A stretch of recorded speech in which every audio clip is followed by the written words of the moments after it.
โดยได้ใช้ได้ก็เอาได้ใช้บ่ได้ก็ให้คนอื่นก็ได้ให้โตจากใหญ่ขึ้นมาหน่อยนึงพี่น้องเนาะอันนี้น่าจะเป็นชุดนี่พี่น้อง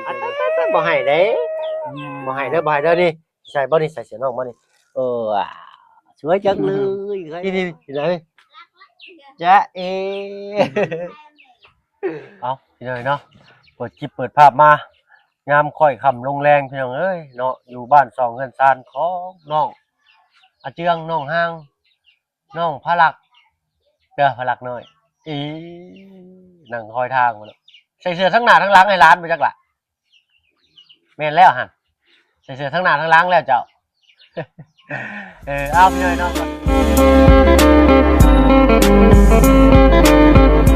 กับทักทายพี่น้อยเนาะกับทักทายสบายดี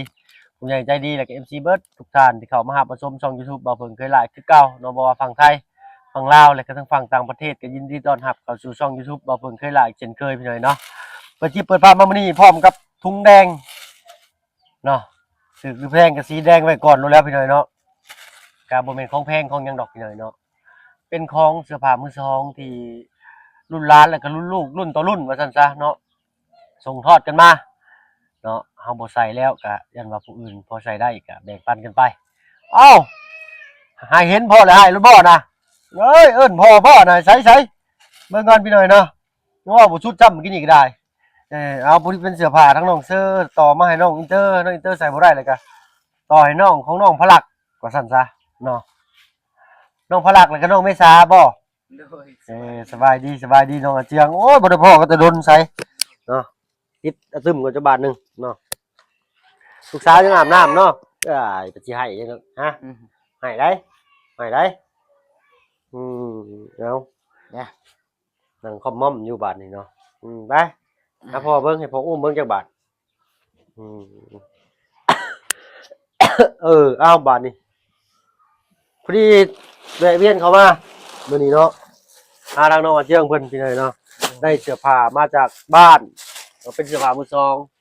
ไว้ให้ลูกจ้ะเด้อน้องเมษาเป็นเสื้อผ้ามือสองพี่น้อยเนาะเป็นของน้องเซรินแล้วก็ส่งต่อมาให้ลูกง่ายเงินเด้อเนาะใส่ได้อยู่นี่เนาะโดยว้าวทั้งง่ายก็เลือกไว้แต่ตัวพอดีสั่นนั่นแหละใส่คนตูดจะหน่อยก่อนพี่น้อยเนาะโอ้เสืองามไปนี่เสืองามพลักบ่โดยจะต้องสักก่อนเด้อน้องเด้อโดยเหมือนกันพี่น้อยเนาะปึ๊บนี่ครับแล้วใส่บ่ได้แล้วใหญ่จังหน่อยไว้ใส่ก็ได้โดยยังใหม่ๆเลยพี่น้อยเนาะนี่โอ้ยิบเนี่ยนิ้วขาดยิบเป็นอยู่บ่โดยได้อยู่บ่ได้เบิ่งพี่น้อยเนาะขอโทษขออภัยหลายพี่น้อยเนาะขนาดสิบ่เป็นหยังดอกเนาะโดยได้อยู่พี่น้อยเนาะยิบเสื้อน้องอินเตอร์กับบางเทื่อก็ยังเอายิบใส่พี่น้อยเนาะใส่เสื้อตัวรุ่นเพิ่นว่าแข็งแรงหน่อยแข็งแรงเพิ่นว่าโดยเสื้อของเพิ่นน่ะนะเอานี่สีม่วงๆโทนงามมันกล้ากระตุ้นพร้อมได้ใช่บ่พลักเช็ดให้ออกลูกเช็ดให้ออกให้ลูกดีเด้เปียกฮะ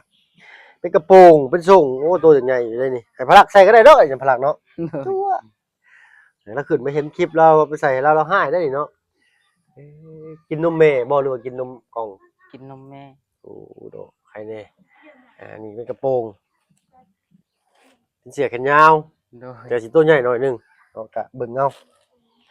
อันนี้ได้สิใส่ได้อยู่นี่ซักเด้อน้องเด้อเนาะแนะนำให้ซักก่อนเพราะว่าเอาเก็บไว้ในตะกร้าแล้วก็ไว้ใส่ตู้ไว้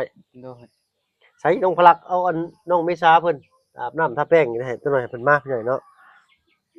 นี่พอดีเลยนี่เสียเล็กน้อยบ่ค่อยเปื้อนมาเลยพี่หน่อยขอโทษขอไปพี่เด้อตุ๊กตาบอกปลาพลังปลามาได้ใช้น้องเจียงมื้อนี้นี่ตัวนี้แห่งงามหากระเมือแต่ให้ให้ที่เจ้าพายไปเห็นบ่โดยโอ้มื้อนี้ว่าสินำไปอยู่พี่หน่อยเนาะนี่อันนี้เป็นทั้งหลังทั้งหน้าเด้อใส่โบให้เล็กน้อยงามนี่เด้อถือกินนี่อันนี้พลักใส่ได้นี่ฮะโดยใส่เย็นแล้วเด้อพลักเด้อเอาเปล่าจะสิได้ให้น้องสีชมพูเนาะโดยใส่L คือเบอร์1เนาะเอาบ่จุจ้าแล้วมักใส่แล้วเสือนี่ใส่เสื้อเย็นเนาะตาจังเปียกเอาไปทิ่มนี่เอาไว้นี่ฉันอันนี้ให้น้องเจ้าเจ้าอยากใส่เจ้าก็ใส่ลูกเด้อนี่ก็เสื้อเป็นเสื้อแดงไปเลยเนาะเพิ่นบ่ได้ให้บ่น้องกลางค่ำกลางคืน ให้คือกัน ให้อยู่เนาะ โดย จักหน่อยผู้ใดเพิ่นเห็นผู้เห็นคนเพิ่นก็สิบ่ให้ อันนี้ของน้องเจ้านี่ฮะตราแรบบิทกินแครอทมาฝากหนูเอาแครอทมาฝากเอาบ่เอาแครอทมาฝากใส่ให้น้องใส่ให้ได้ใส่ก่อนหนึงให้น้องใส่ปั๊บยี่หายบ่เฮ็ดหยังให้ข่อยเด้เพิ่นว่าเลยเนาะเอานี่น่าสิใช้ได้เลยนี่ปะอันนี้จักหน่อยก็ได้มีหมวก โดย นี่หมวกงามๆเลยสตรอเบอรี่สั่งใส่ลูกครับจุ้ย เอ้ยอ่ะ เอาเพิ่นสิอายจังเลยเนาะ โดย บ่เคยใส่หมวกบ่เคยใส่หมวกปีนให้ป้าลุงมาอยู่เอา โดย เป็นไอพี่น้องเนาะอึ๊บงามเลยเด้จูเอ้ยให้แม่เบิ่งอยู่ปั่นปีนหน้าให้แม่เบิ่งอยู่เลยอีจับบ่อีจับเลยเอาดิมันเชื่อแบบใส่ให้ลูกใส่ได้อยู่ซำนี่ โดย ใส่น้ำนอนแล้วก็มัดไว้หน่อยหนึงให้มัดแน่นเด้อ โดย มัดหน่อยหนึงให้ถอดได้สบายนี่มาเป็นเซตเลยนี่เสื้อกับส่งอันนี้เด้อไปสักก็เด้อน้องห้างเด้อเจ้าไปสักก็เด้อล่ะเด้อเนาะให้ก็บ่มีเงินซื้อใหม่มาฝากมาต้อนหลานน้อยก็นี่แหละพี่น้อยเนาะซัมมี่นี่แหละเฮาก็ได้ โดย อันนี้ก็งามเลยนี่นะเจ้า เป็นอะไรนี่มันขาดบ่โอ้มันขาดดอกจังเอ้ยนี่ฮะ บ่เป็นหยัง ถ้าว่าเย็บก็เย็บติดจริงๆเด้อ โดย สิเป็นสุดนี่มันอันนั้นเด็กน้อยอะถอดยากเวลาเพิ่นเพิ่นหยังอะนะ ออกจังซี่แหละเวลาก็ฮื้อซื่อแล้วก็ถอดเพิดเอาโลดเนาะมันก็สิง่ายแน่มันส่งใส่เวลาใส่เพิดแล้วก็ใส่ตัวนี้เข้าไปใส่กับสุดนั้นก็ได้เฮ็ดสิคือดีอยู่แล้วนี่หายเลยมาดอกก็โง่อืมเพิ่นตัดบ่จังเนาะมันถอดยากอะนะนี่งามอยู่ก็เย็บหน่อยหนึงก็ได้เย็บปิดช่องจุดก็ได้แล้วนี่เด็กน้อยใส่ไปเนาะช่องจุดใส่กว้างสิ โดย ก็ได้งามที่สุดนี่ก็ได้ใส่อะไรเป็นตะแพงตะเมาะตะเมะโลดนี่เหมือนกันลูกนี่สาวน้อยบอกให้เว้าเลยนี่แม่นเสื้ออยู่บ่ล่ะพี่น้องนี่ฮะไผเด้ใส่เนาะ โป้ง ใส่เกาะอึกเลยเด้อ โดย มันเคยเฮ้ยใส่ได้อยู่น่าสิมีส่งอยู่พี่น้องนะหาบ่เห็นดอกนี่อันนี้ก็เป็นกางเกงส่งตัวหนึงนี่พลักใส่ก็ได้นี่ฮะ โดย หัดก้นกันต้อนนั่นแหละนี่นะยังเด้นี่หมวกอันนี้ก็โอ้ยคักขนาดบาดนี่ตัวนี้มันก็เด้อนี่เบิ่งก่อนดูก่อนนะบ่าวสิให้เจ๊กกันบ่าวสิเบิ่งช่วยโอเคเลยบาดนี่บ่ต้องหัดเองจะไปดึงเจ็บคอเอิ้นแม่เบิ่งอยู่ฮะเอ้าโอ้ยเนาะเราใหญ่มาเรามาเบิ่งคลิปนี้โอ้ยน้าบ่าวเฮ็ดหยังให้หลานเด้สิว่าเลยให้ข่อยอีกบาดนี่เนาะบ่ต้องอายเด้อล่ะเด้อนี่เป็นไขว้เด้อเสือไขว้เด้อ โดย ใส่ไขว้ที่ใส่ซ้ายขวาให้ลูกเจ้าเด้อเดือน2เดือนก็ใส่ได้แล้วแหละนี่ฮะตั้งเดือนเลยลูกเจ้า บ่ฮอดเดือน บ่ฮอดเดือนซ้ำเนาะประมาณเดือน2เดือนก็น่าสิใส่ได้แต่ต้องซักก็เด้อน้องห่างเด้ออันนี้ก็ใหญ่จังมันจังใส่ก็ได้เสื้อเพิ่นก็ใส่บ่ได้ว่าสิใส่สมุกสมบันเป็นใส่แล้วก็ซักแล้วก็พับพับใส่ตะกร้าไว้เนาะอันนี้เพิ่นใหญ่นิดหน่อยเพิ่นจังได้ใส่เพิ่นส่งให้เชิญไปใช่เนาะใหญ่จังหน่อยใส่ได้ถ้าว่าร้านอยู่เฮือนมีก็แบ่งให้เพิ่นก็ได้เนาะถ้าว่าเพิ่นบ่มีใส่นะ โดย นี่เป็นชุดเดียวกันนี่และบิดสีฟ้านี่ โดย เดียวกันนี่เป็นสูงยังได้ติดที่ขาสูงเป็นป้ายแต่พี่น้องเอ้ยโอ้มีถุงมีกระเป๋าบ่นี่แล้วชึ่งแท้น่ะไม่ใช่หมวกก็ชึ่งบ่สาวน้อยตัวนี้สิเก่งกันเป็นสไตล์น้อยส่งถ้าว่าน้องพลักใช้ได้ก็ให้เพิ่นใส่ลงก็ได้นี่ โดย จักปีแล้วน้องพลักนี่ฮอดบ่2ปี ยัง ยังเนาะ มันปีป้าย โอ้อันนี้ก็เรื่องตัวดีๆจะเป็นอย่างเนาะอันนี้ส่งนี้ให้พระหลักนี่ โดย พ่อหนุ่มกางเกงเหลืองลูกของอาเจืองคนขยันจ้ะ โดย มากบ่ล่ะมากบ่ว้าวทิ่มเลยบ่เปิดขึ้นมานึงนี่ฮะ โซเมใจ แปลว่ายังน้อยเจียบ จัก ใจนี่เลยอันนี้ก็เป็นชุด ใส่นอนลูกได้ชักก็จะลืมชักด้วยน้องเด้อ โดย ได้ใส่ได้ก็เอาได้ใส่บ่ได้ก็ให้คนอื่นก็ได้เองก็โตจากใหญ่ขึ้นมาอีกหน่อยหนึงพี่น้องเนาะอันนี้น่าจะเป็นชุดนี้เด้อน้องเจียบเด้อ โดย แม่นบ่ฮึหรือว่าชุดนี้โอ้ชุดนี้อันนี้เนี่ยนี่นะอันนี้เป็นแค่ชุดนี้นี่ชุดเนาะเนาะนี่ก็ต้องพลักใส่ก็ได้นี่ โดย ใส่เลยพลักเบิ่งให้บาสิปินให้ว้ายเป็นเสียแล้วเอ้าปีนคืนอีกบาทคักแล้วบาทเนาะคักแล้วบาท จ้ะ เอานี่ฮึบนี่พลักน้อยใส่ก็ได้นี่ โดย พอดีเลยนี่เบิ่งเอามือออกลูกเอามือลงเอ้ยเยอะอาจารย์ตึ๊ดอาจารย์อาจารย์ดูอาจารย์หันใส่กล้องอาจารย์โอ้อาจารย์อาจารย์ต้องพาลูกว่าวดูเด้อน้องเด้อ โดย เฮ้ยเอ้านี่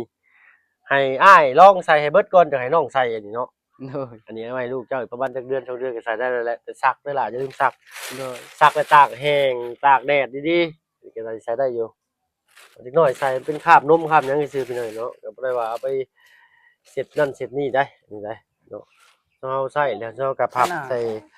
ล็อกเกอร์หรือใส่กระเตาะกระตาไว้เป็นเสื้อผ้าน้องชลินส่งต่อให้น้องอินเตอร์น้องอินเตอร์ก็ส่งต่อมาพัชโปนเนาะอันนี้มีกระดุมติดอันนี้ใส่ง่ายอยู่ถอดง่ายใช้ง่ายเป็นอันจ้ำเนาะแม่นบ่เฮ้ยค่อยเอิ้นถึงอยู่บ่ปะลุงจ้ำสูตรบ่บ่ได้สูตรจ้ำสูตรจังนี้แหละลืมแหละนี่ก็ตัวใหญ่ๆแน่ก็ซักเอาเสียงามอะตะบ่ให้เด้บ่ให้เด้อนี่ใส่บ่นี่ใส่เสียน้องบ่นี่อะสวยจังเลยใครวะสวยจังเลยฉันเดี๋ยวพี่นาหาปะลุงลูกนี่พี่นานี่จ๊ะเอ เอาrồi nó ngày mai là chỉ hai khỏiพี่น้อยเนาะแต่งตัวยังข่อยเด้อจ้ะเนาะเดี๋ยวบ่าวขอโทษลูกเด้อลองให้น้องสิเด้อ โด อั ย นนี้เอาไปซักอีกใส่ได้แล้วนี่วันเดือน2 เดือนนี่ลูกเดี๋ยวเอาออกบ่หมวกออกอันน่ะเอาออกแล้วเด้อนี่ฮะ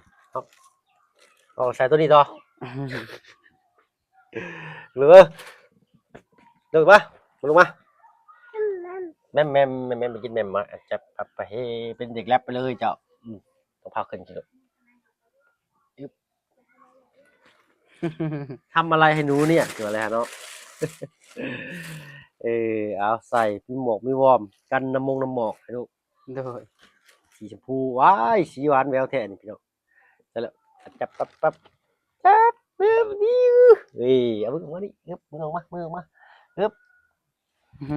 คักบ่มักบ่ลูกมักบ่ให้น้องกันซะเนาะให้น้องเนาะให้น้องบ่กระจายอีกโอ้ยทางตาพอแล้วนะนี่เสือตัวเก่งของน้องอินเตอร์เพิ่น โดย ชักใส่ได้เลยนี่นะประมาณปีหนึ่งนี่สิมีอีกตัวหนึ่งอยู่เพื่อนพี่น้องคนละสีสิเห็นน้องอินเตอร์ใส่สุดนี่เห็ดตะป้อมอยู่ได้เป็นตะแพงพี่น้องเท่ามาเพิ่งคิดว่าเป็นตะแพงแฮงนอนนิดหน่อยใส่นะเอาเบิ่งต้องเบิ่งบ่ต้องเบิ่งบ่วายมากแค่นี่มื้อแรกให้พอถอดใส่เด้อ โดย โอเคอันนี้ใส่ซักใส่ได้เลยนี่ใส่ดิตัวนี้น้ำตัวนี้เป็นเสือส่งอยู่ใส่เดบันนี่เนาะหาจับคู่เอานี่ใส่ได้อยู่ลูกเจ้านี่ โดย สักเด้อล่ะเด้อเอาโอ้ยมักมักเอาใส่ก่อนเบิ่งเดี๋ยวว่าใช้ลุงสิใส่ให้เด้อจับปับมักบ่กูดเอาใส่ได้สักใส่เลยเอาแบบใหญ่จังหน่อยจังใส่อ่ะนะนี่อันนี้ก็พอดีเลยนี่นะ โดย แล้วน้องฮังเด้อยิ้มเปื้อยแล้วแม่แล้วกับพี่น้องเนาะสุดใจแล้วเนาะบ่เพิ่งคือกันเด้แต่ว่าได้ยังลูกได้แล้วดีใจถ้าว่าพ่อแม่บ่ได้ก็บ่เป็นหยังลูกได้มานี่คือ โดย ต้องภูมิใจเด้ยังไงเนาะนี่ใส่สักก็ได้ตรงหางเด้อเบิ่งลูกเบิ่งใช่มากบ่ลูกมากบ่ เฮ็ดสิลาวก็ดอกก็ดีเด้อเอาอย่าเกลียดลุงเด้อจะใหญ่มาเด้อลูกเด้อจะได้เห็นคลิปนี้เด้อนี่อันนี้ก็งามโอ้มีชุดงามๆเลยน้องปิดท้ายว่านี่เพราะว่าเลือกไว้แต่ตัวน้อยแต่ตัวใหญ่ขนาดนึงก็เลือกให้พุ่นอันนั้นอีกตัวนึงก็เสร็จแล้วกันปึ๊บปั๊บว้าย สวยจังเลยเนี่ยไอ้เนี่ยเอาอันนี้ก็น่าสิใช้ได้น้องเกียงเด้อสักให้ลูกได้เด้ออันนี้ก็สิใหญ่ๆหน่อยนึงอันนี้ก็ใช้ได้อยู่นี่ใช้ได้เลยแหละนี่ขนาดสันนี้ใช้ได้นี่อันนี้ต้องใหญ่ขึ้นประมาณอีกจักระดับหนึงถึงสิใช้ได้ก็ซักไว้ก็ได้อันนี้ก็ใส่ได้เลยโลดนี่อืมใส่อันนี้ก็ใส่นี่นี่ง่ายๆหน่อยนึงหมวกนี่ก็ซักให้ลูกใส่โลดนี่ใส่หมวกแล้วนี่ โดย ใส่แล้วได้อยู่ดอกสักเอาเด้อน้องเจียงเด้อ โดย เสียเย็นน่ะนี่เอานี่สักให้น้องห้างสักมือแดดๆแล้วก็ซักตากแดดให้แห้งไว้เอาสิใส่ถุงไว้ให้คือเก่าอันนั้นน่าสิใส่ได้เลยนี่ก็ใส่ได้กันแหละให้เป็นใหญ่นิดหน่อยถึงใส่เอาเนาะใส่คือบ่ย่างเลยลูกคือบ่ย่างเลยลูกเบิ่งน่ะบาดจะเกือบบ่ให้อึบคือบ่ย่างล่ะประจับเลยมือมาลุกขึ้นวายเยอะเลย เยอะยืนได้บ่ ได้ ย่างลูกย่างเงี้ยเอาไปบ่ตั้งไข่บ่ให้กินนมบัดนี้เอาย่างคือกักย่างบ่อยากแข็งบ่ได้เนาะติดเลยทางน้องห้างเพิ่นเอานมเอาลูกกินนมอยู่พี่เนยเนาะเอาเนาะนักร้านพี่เนยเนาะออกมาเบิ่งร้านซอยซั่นซะน้องห้าง โดย พลักเอ้ยใช่แล้วพานกินข้าวแล้วบ่มื้อนี้ กินแล้ว บ่ได้มีหยังมาฝากมาต้อนมีแต่เสื้อผ้านี่แหละเนาะมีขนมก้อนหนึงก็จากหม้อน้อยน่ะแล่นไปนำเจ้ามา โดย เป็นไดรถช่วงมื้อนี้ตัวค่อยๆขี่ได้สบายคือเก่า โดย เป็นไดอันผู้โดยสาร ยังข้าวเวียกแน่เดี๋ยว ยังค่าเวียกแน่เฮ็ดหยังแน่ช่วงนี้ เฮ็ดให้แล้วก็ปลูกมัน เฮ็ดให้แล้วก็ปลูกมัน แล้วก็ชักข้าวนำน่ะ ซักข้าวน้ำอีกโอ้ไวแท้นะเฮ้ยโอ้เพิ่นมักรถเนาะรถแต่งติน่ะ โดย รถแต่งบ่ลูกโอ้เดี๋ยวบ่าวเด้อได้จัก2ตัวมื้อแรงสิซื้อมาให้ใหม่ โดย ตัวซื้อมาให้ตะกี้คือสิเพเลยเนาะ โดย เพิ่นยังใหญ่ ครูไปเล่น อ้าวหัวตำเอาเลยโอ้ย เรามากเล่นรถ โอ้เจ็บหัวเข่าเลยคือบ่หาศาสตร์นะปู่ให้เพิ่นเด้มีบ่ศาสตร์ มีอยู่เฮือน ย่อเตียงออกมาไว้จักทางหนึงนี่แหละ โดย ย่อเตียงมาไว้ทางนี้ก็ได้ทางหัวรถนี่แหละกับปูศาสตร์ให้เพิ่น โดย หรือว่าย่อไปพุ่นก็ได้หน่อยหนึง โดย เอาลูกเอาบุ่มสุ่มเย็นดี เยอะลักเยอะ ให้ลูกเอาพี่เอ้ยเนาะแต่ว่ามีปลูกหญ้านี่แฮงสิดีบ่ให้เว้าหญ้าเขียวคือว่าเลยยามฝนพี่เลยเนาะไอ้เจ้ถ้าว่ามีหินกรวดอันนี้มาใส่อีกหลายก็คือสิดีเนาะเป็นได้น้องห้างเด้อสบายดีน้องแข็งๆคือเก่าเลยเนาะส่วนตอนนี้ก็จะพาเฮ็ดเวียกหนักหลายเด้อเนาะไปให้น้ำพัวบ่เนาะทางอ้ายว่าสินำเข้าไปเบิ่งอยู่เนาะยันจื้อทางบ่ได้ยันรถไปบ่ได้ โดย คือสิไปบ่ได้รถได้เนาะ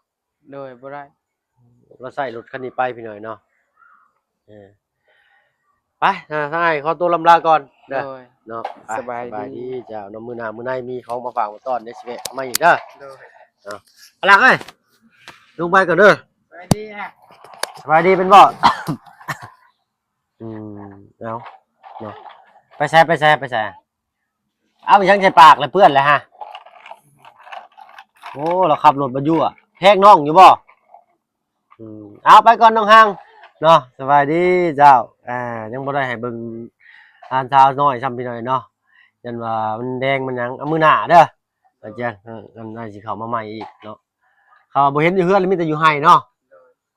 โอเคไปแล้วซั่นเนาะโดยไปพี่หน่อยเนาะบ้าน2 กันซ่านน้องเพิ่นก็สะอาดสะอ้างบ่อนย่างไปห้องน้ำนี่ก็คักขนาดเลยเนาะเฮ็ดเองแน่สร้างเฮ็ดน้ำแน่ว่าซั่นซะมีหัวมีแคเนาะสบายเฮือนเราฟืนไฟน้ำก็ไหลไฟสว่างบ้านนี่เนาะทางหาแต่เงินเนาะหาเงินได้กุ้มของกุ้มควรถือว่าสุดยอดเลยพี่หน่อยเนาะเอ้าเว้ากันหลายยายกันทางพี่หน่อยเนาะสำหรับที่นี่ทำมาเปิดขอตัวลำลาแล้วพี่หน่อยเนาะอยู่ดีมีแฮงเบิดสุขสุขคนไปแล้วพี่น้องสบายดีจ้ะ